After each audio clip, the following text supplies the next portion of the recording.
حضرت بایزید بستامی کہتے ہیں کہ میں نے اپنی ماں کے آگے ہاتھ جوڑے، میں نے کہا امی تجھے راضی کروں یا رب کو راضی کروں؟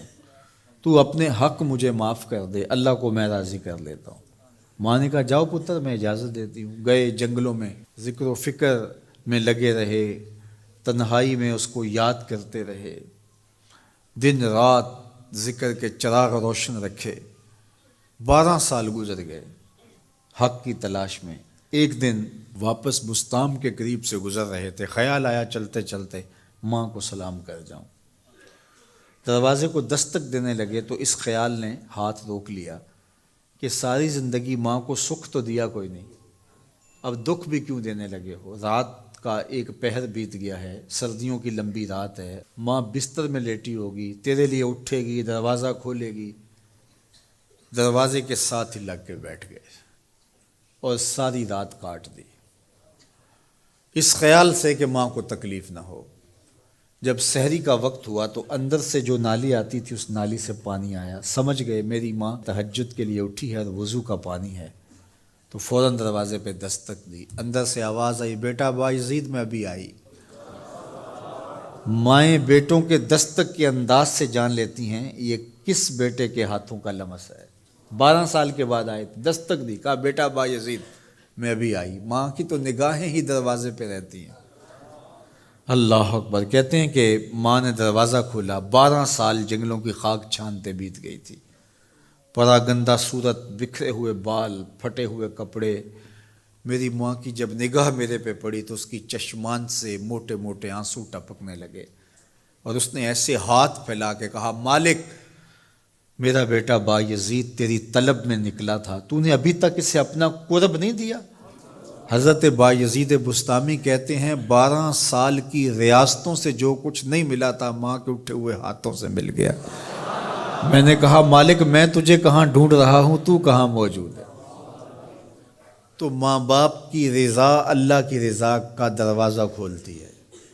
جن لوگوں کے ماں باپ ناراض ہیں اور وہ جا کے پیر صاحب کی خدمت کرتے ہیں، اور میاں ماں کے قدم چومو، باپ کی ٹانگیں دباؤ، ان کی خدمت کرو، تمہارے پہلے مرشد وہ ہیں، ان کو راضی کرو، پھر کسی شیخ کامل کی صحبت میں آنا، دیکھو کیسے دل کی بند کھڑکیاں کھلتی ہیں۔ ایک مرشد تو ناراض کر آئے اور دوسرے مرشد سے تمہیں کیا ملے گا؟ تو راستہ یہیں سے کھلے گا۔ والدین کو کبھی ناراض نہ کرو، والدین کو کبھی دکھ نہ دو، والدین کو کبھی تکلیف نہ پہنچاؤ، اور والدین کو بھی چاہیے کہ اپنی اولاد کو اپنا نافرمان نہ بنائے۔ ایک بزرگ فرماتے ہیں کہ مجھے برابر 30 سال ہو گئے ہیں کہ میں اپنی اولاد کو کوئی حکم ہی نہیں دیا، کوئی حکم نہیں دیا۔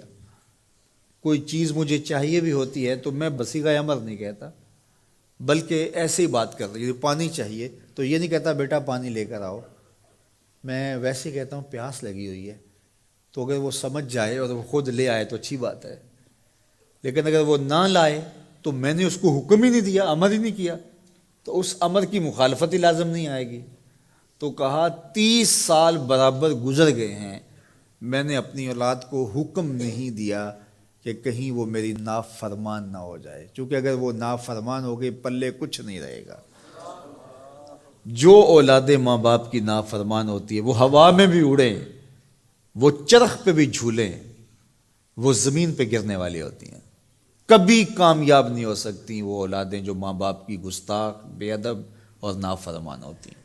وہی اولادیں سرخرو، کامیاب اور کامگار اور بامراد ہوتی ہیں جو ماں باپ کی خدمت کرتی ہیں، ماں باپ کی دعائیں لیتی ہیں۔ وہ ایک بچہ ماں باپ کے پاؤں دبا رہا تھا، تو ایک بچہ ایک بر اعظم میں، دوسرا دوسرے بر اعظم میں، تیسرا تیسرے بر اعظم میں بڑے بڑے کاروبار کر رہا تھا۔ تو کوئی اس کا دوست ملنے آیا، اس نے کہا کہ اس نکمے کو بھی کہیں بھیج دو، فلاں جو ہے وہ یورپ میں ہے، فلاں امریکہ میں ہے، وہاں اتنی بڑی کمپنی اس نے کھولی ہوئی ہے، اس نکمے کو یہاں بٹھایا، اس کو بھیج دو، یہ تو نکمہ کسی کام کا نہیں۔ کہا یہ نکمہ ہی تو میرے کام آ رہا ہے، کہ نکمہ ہی تو میرے کام آ رہا ہے۔ تو اولاد خوش نصیب ہے کہ اپنے ماں باپ کی خدمت کرے، اور ان کے ساتھ حسن سلوک کرے۔